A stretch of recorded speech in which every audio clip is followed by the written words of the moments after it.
Comme étendue ou comme a priori, l'espace est conçu d'après une définition physique galiléenne qui ne voit de l'espace que ce qui est calculable ou mesurable, comme paramètre du parcours, stadium, des corps. Cette définition, bien qu'elle soit exacte, réduit à un usage déterminé l'espace. En ce sens, elle voile peut-être ce qui constitue l'essentiel de l'espace. Mais ne nous précipitons pas de la rejeter, car en voilant, en réduisant l'espace, elle donne à voir quelque chose de l'espace.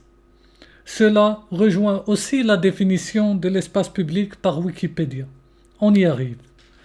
Car en réduisant l'espace à sa calculabilité, ou l'espace public à l'espace de passage, comme je disais, et de rassemblement, bref, à son usage, en faisant cela, ces définitions et déterminations montrent en effet qu'un élément constitutif de l'espace est l'usage qu'on en fait.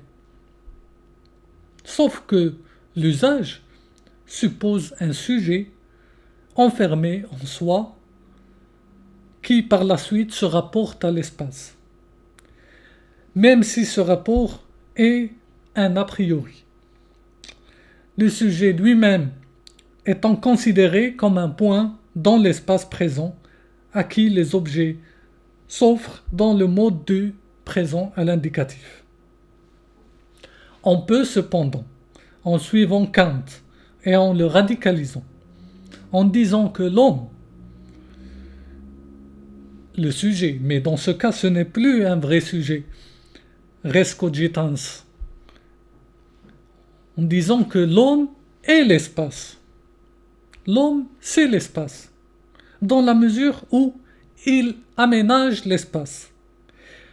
Il n'y a pas d'espace avant son aménagement, c'est-à-dire avant d'habiter d'une manière déterminée le monde, auprès des choses.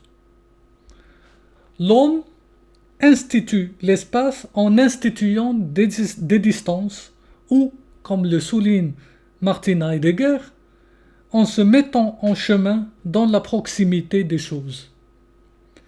Par conséquent, et ce sera l'hypothèse de mon intervention, l'espace n'existe pas avant son aménagement.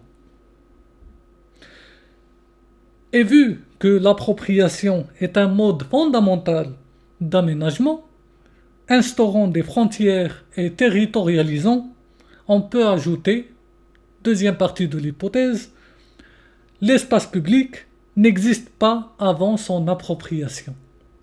C'est-à-dire que l'espace public naît à partir de la configuration destinale, politique, esthétique, sociale, qui rapporte une existence collective ou communautaire à son monde.